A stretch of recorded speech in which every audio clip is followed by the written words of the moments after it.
Hi, everyone. I'm Elaine Quijano. It is good to be with you. Thanks for joining us. Tonight, the country is commemorating the more than 500,000 people in the United States who have lost their lives to COVID-19. The bells at Washington's National Cathedral are set to toll 500 times, once for every 1,000 lives lost to the virus.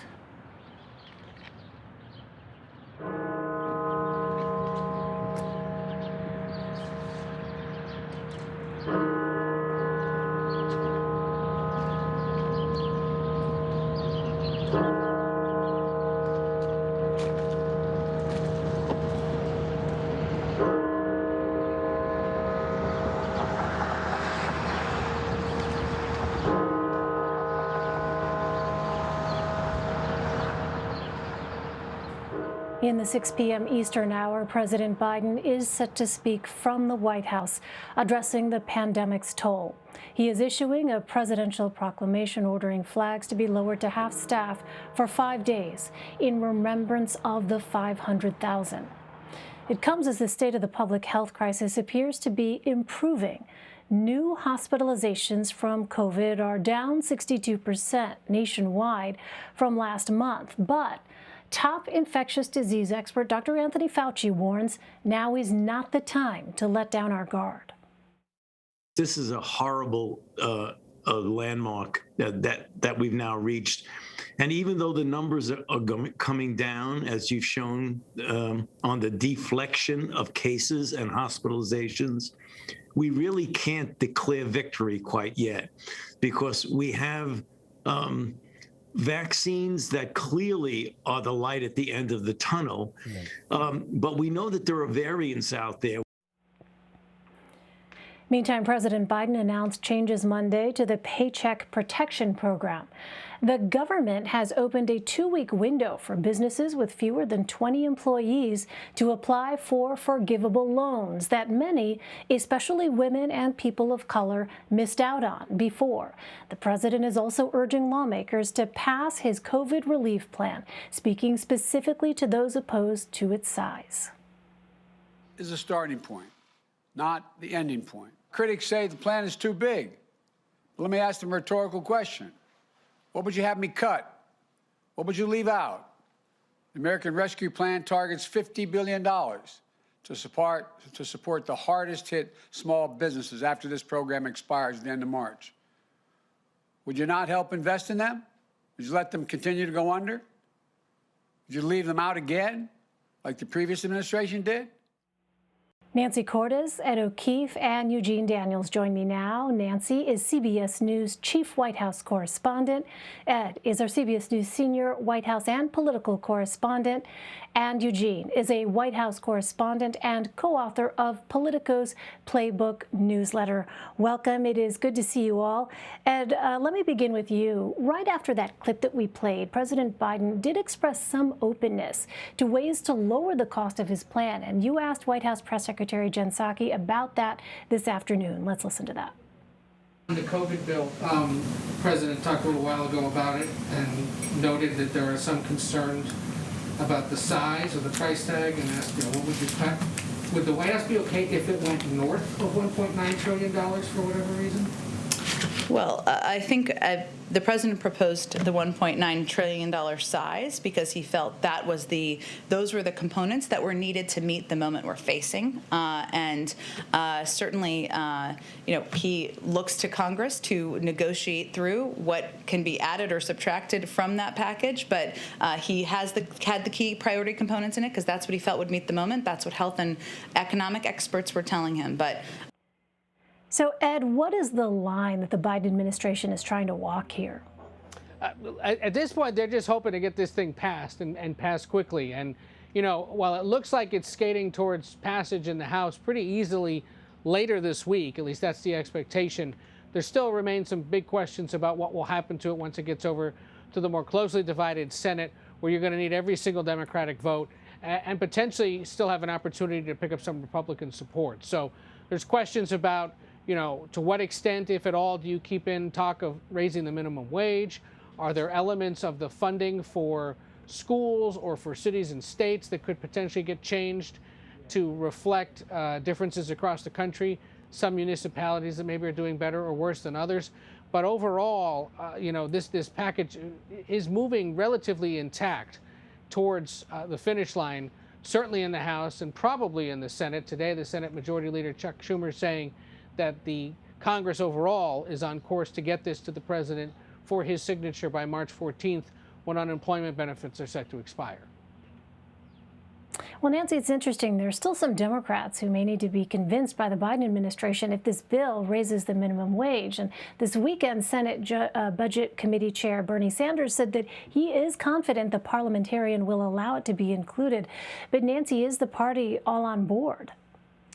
No, because there are two key Democrats, Joe Manchin of West Virginia and Kyrsten Sinema of Arizona, who have been pretty unequivocal about the fact that they can't support a $15 minimum wage, even if it does make it past the parliamentarian sometime in the next 12 to 24, 48 hours or so. And so Democrats are going to have to figure out a way around that. They have really made no bones about it. Now, Joe Manchin has said he might be open to something more like an $11 minimum wage, and then you could potentially build on it from there. And there's even talk that the White House might be trying to sweeten the deal for someone like a Joe Manchin, who comes from a red state of West Virginia, where Manchin says it would just hurt small businesses too much to raise the federal minimum wage that quickly.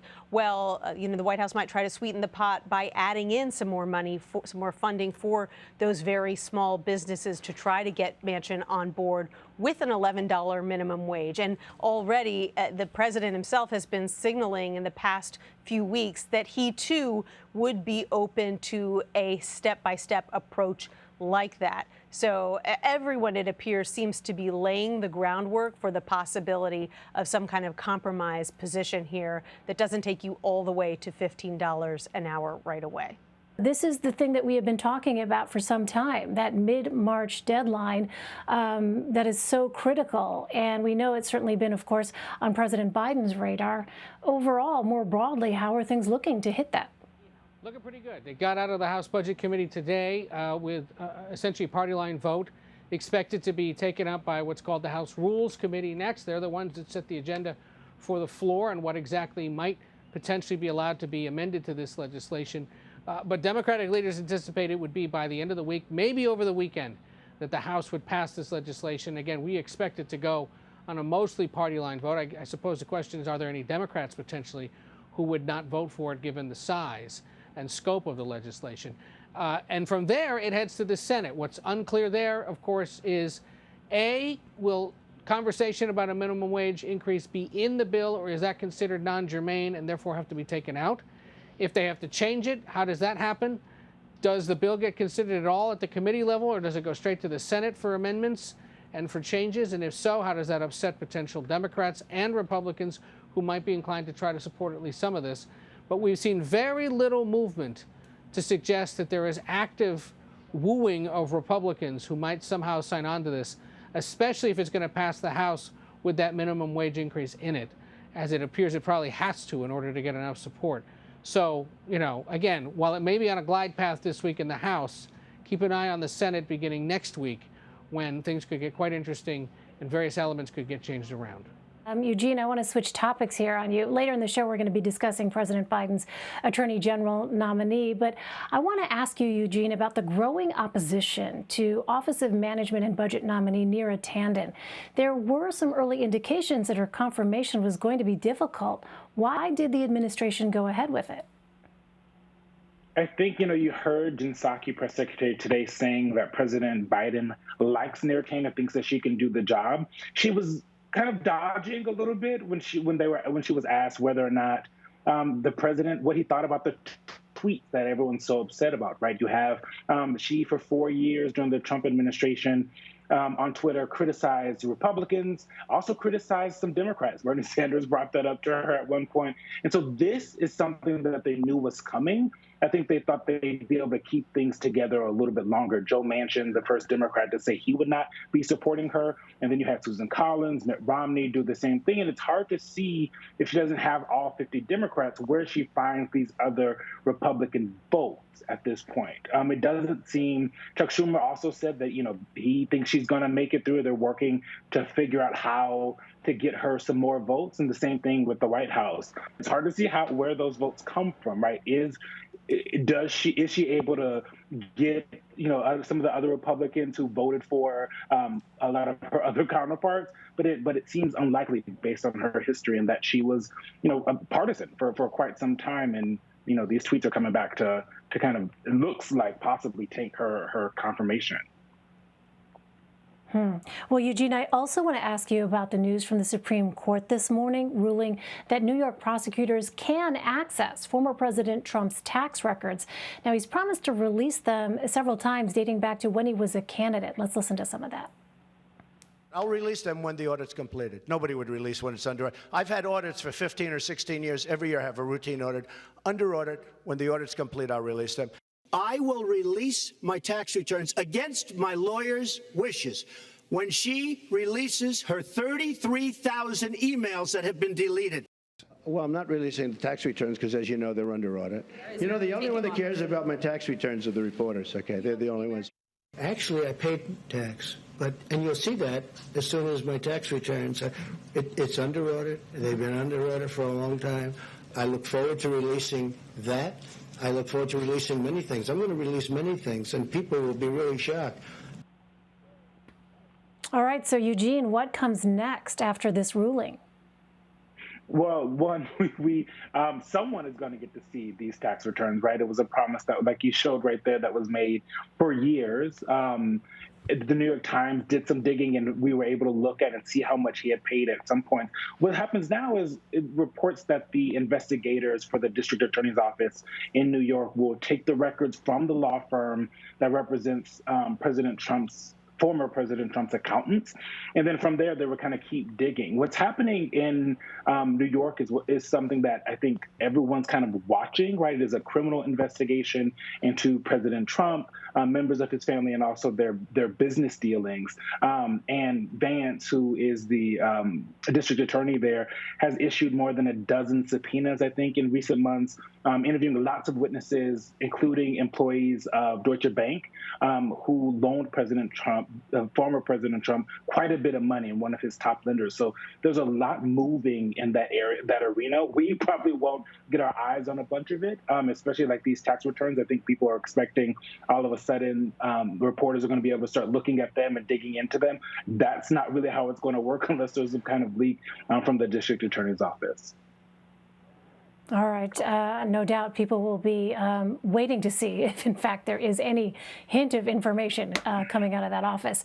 Finally, Nancy, Republican National Committee Chair Ronna McDaniel is scheduled to visit the former president in Florida this week. That's according to a Republican familiar with the meeting. Now, it comes as a Suffolk University poll shows about half of 2020 Trump voters would abandon the GOP for a hypothetical Trump party. Nancy, do those in Washington see this as a legitimate threat or more of a way to keep Republicans in line? I think that they see his continuing hold over the GOP as a threat. I don't know how convinced they are that he really would try to form a third party, but clearly just the very fact that that Suffolk poll and a CBS poll before it showed that so many Republicans would be willing to follow him if he did break off of the Republican Party and form a third party is cause for concern among Republican leaders. I mean, look at how much he was able to weaken, at least temporarily, the Senate's Republican leader, Mitch McConnell, with his broadsides a week ago regarding McConnell's comments about impeachment. This is someone who, even without Twitter, even without the bully pulpit of the presidency, still has the ability to make waves, to hurt people against whom he has various vendettas, and he is making it clear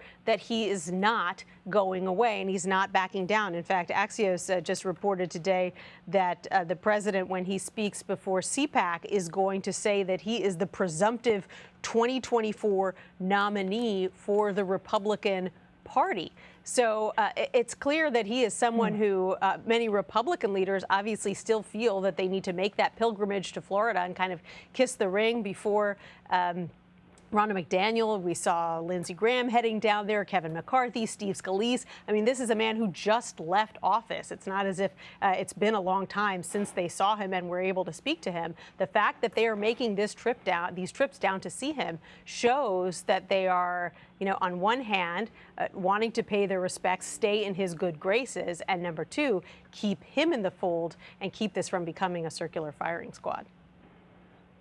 Yeah, it really is remarkable to see the number of headlines still being generated politically, even after he's left office. All right, Nancy Cortez, Ed O'Keefe, and Eugene Daniels, thank you so much.